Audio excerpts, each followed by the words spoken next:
ಎಲ್ಲರಿಗೂ ನಮಸ್ಕಾರ. ನಾನು DIG ಕಣ್ಣೂರು ರೇಂಜ್ ಯತೀಶ್ ಚಂದ್ರ ಮಾತಾಡ್ತಾ ಇರೋದು.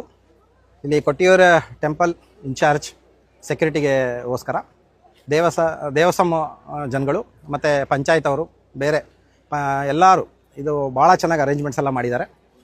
ಲಾಸ್ಟ್ ಸತಿಗಿಂತ ಈ ಸತಿ ತುಂಬ ಇನ್ಫ್ರಾಸ್ಟ್ರಕ್ಚರ್ ಡೆವಲಪ್ ಆಗಿದೆ, ಪಾರ್ಕಿಂಗ್ ವ್ಯವಸ್ಥೆ ಎಲ್ಲ ಮಾಡಿದ್ದಾರೆ. ಸೊ ಕರ್ನಾಟಕದಿಂದ ಬಹಳ ಜನ ಭಕ್ತಾದಿಗಳು ಬರ್ತಿರ್ತೀರ. ಪಾರ್ಕಿಂಗಿಂದ ಬೋರ್ಡ್ ಮತ್ತು ನಿಮಗೆ ಕನ್ನಡದಲ್ಲಿರೋ ಅನೌನ್ಸ್ಮೆಂಟ್ ಎಲ್ಲ ಮಾಡಿದ್ದೀವಿ, ಕನ್ನಡದಲ್ಲೆಲ್ಲ ಬೋರ್ಡ್ ಬರೆದಿದೆ. ಸೊ ಎಲ್ಲರೂ ಬರಬೇಕು, ಸ್ವಾಗತ. ಬಂದಾಗ ಎಲ್ಲರೂ ಬಟ್ಟೆಗಳನ್ನ ಅಲ್ಲಿ ಎಸೆಯೋದು, ಚಪ್ಪಲಿಗಳನ್ನ ಅಲ್ಲಿ ಬಿಡೋದು, ಬಾಟ್ಲುಗಳನ್ನ ಅಲ್ಲಿ ಎಸೆಯೋದು, ಈ ಥರ ಎಲ್ಲ ಒಂದು ಸ್ವಲ್ಪ ಇಲ್ಲಿ ಹರಿತ ಕೇರಳ ಮಿಷನ್ ಅಂತ ಇದೆ. ಅಂದರೆ ನಾವು ಸ್ವಚ್ಛವಾಗಿ ಇಡಬೇಕು ನಮ್ಮ ಪರಿಸರ ಅಂತ ಹೇಳಿ. ಸೊ ಆ ಸ್ವಚ್ಛವಾಗಿ ಇಡೋಕ್ಕೋಸ್ಕರ ನಿಮ್ಮೆಲ್ಲರ ಸಹಕಾರ ಬೇಕು. ಕ್ಯೂವಲ್ಲಿ ಆರಾಮಾಗಿ ಬನ್ನಿ, ದೇವ್ರ ದರ್ಶನ ಮಾಡ್ಕೊಳ್ಳಿ. ಭಾಳ ಪ್ರಶಸ್ತವಾಗಿದೆ ಸ್ಥಳ, ತುಂಬ ಚೆನ್ನಾಗಿದೆ. ಎಲ್ಲ ಅರೇಂಜ್ಮೆಂಟ್ಸ್ ಮಾಡಿದ್ದೀವಿ ಪೊಲೀಸ್. ನೀವೆಲ್ಲರೂ ಬಂದುಬಿಟ್ಟು ದರ್ಶನ ಮಾಡಬೇಕು ಮತ್ತು ನಮಗೆಲ್ಲರಿಗೂ ಸಹಕರಿಸಬೇಕು. ಈ ಒಂದು 26 ದಿನಗಳ ಒಂದು ದರ್ಶನ ಸಕ್ಸಸ್ಫುಲ್ ಆಗಿ ತಗೊಂಡೋಗ್ಲಿಕ್ಕೆ ನಿಮ್ಮೆಲ್ಲರೂ